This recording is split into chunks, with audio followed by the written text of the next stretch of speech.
So I went to prison. I was sentenced to 10.5 years.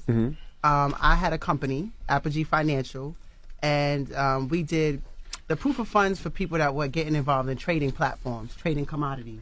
You know, diamond, gold, oil, natural gas, things of that nature.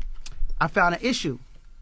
People weren't qualifying. So even if they came in with the money, they had to have a net worth of 20 million, 50 million, 100 million, and a lot of people didn't have that net worth. So what I did was I started linking them with people who did have that net worth, hedge fund managers, just people who had large amount of capital, and I would, do like an acquisition. So I would put them with that client, and then they looked like they were worth the 100 million, the 50 million. So now they could go in and spend their own money. Right. Because, the money, the system is like a triangle. It's a very small space at the top. And if you're not in that bracket, you won't qualify for a lot of financial transactions that are on a very high scale, which obviously, it pushes black and brown people out. Because even if you were to make $1 million tomorrow, you wouldn't qualify.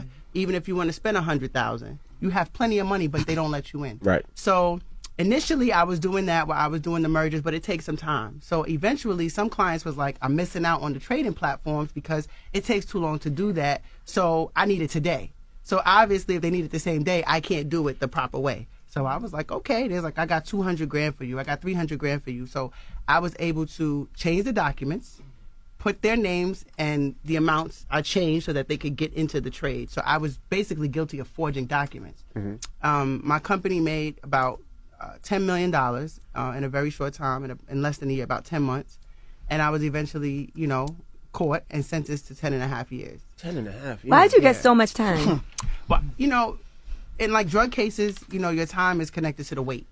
So in white collar cases, your time is connected to the money. So had I done the same thing and not made any money, I probably wouldn't have gotten anywhere as much time. But what happened, I think really made them upset is when I first was approached by the feds, it was a civil case.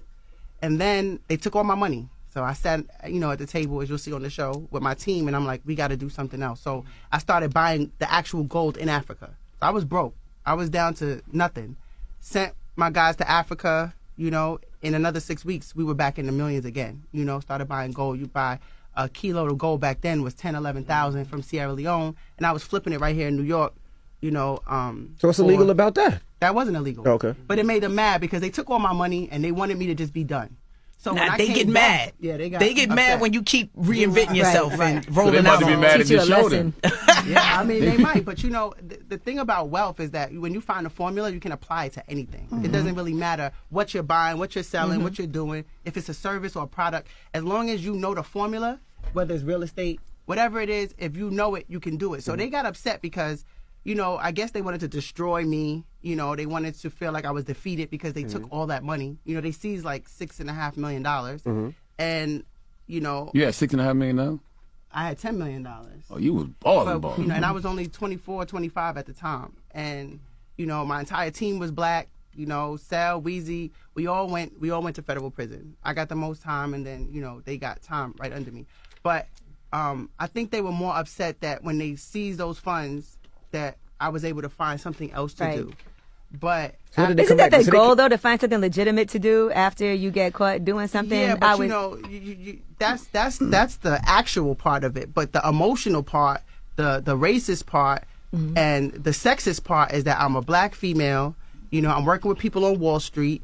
I created this business model. I didn't really know anybody else doing it like I was doing it. So here I come, and I think I didn't look right. I come in with a black team. We making millions of dollars every month. I just think that they felt like I was out of my place. And when I was sentenced, I'm going to tell you something really crazy. I was on a bus going from court. They remanded me, and I was going to MDC Brooklyn. And while I'm on the bus going to MDC Brooklyn, the U.S. Marshals bus gets pulled over. I'm in the cage. I'm the only girl on the bus. It's all the men on there. And I'm in the cage, and the bus gets pulled over. Like, who's pulling over the U.S. Marshal bus? It's the Secret Service. They pull over the bus, they get on the bus, and they ask for me. So now I'm shook. I'm like, I'm already going to prison. What do they want? So they come on the bus, and they get me off to put me in the car with them. Still going to MDC just to talk shit. Like, oh, you just had to go to Africa. I didn't go personally, but they knew I sent my team. Oh, you just had to go. You just couldn't sit down. That's why we charged you criminally. And, you ain't the boss lady no more. I'll never forget those words. That's what he said. It was, you know. They probably tried to break your spirit. And they probably tried to break you mentally. Because if you can do that, if you can build a business from the street and get $10 million, then have the wherewithal to go get gold from Africa and flip that, you're a different type of person. Facts. You know what I'm saying? But that's how we linked. You know, me and Jamila linked, because when we got to prison, it's like when you're a boss, it doesn't matter your circumstances. It doesn't matter where you are. It doesn't matter what they do to you. It's a mindset. That's right. So when we got into prison, we was linked because she wrote books. I wrote books. I published 10 books. She published more than 10 books.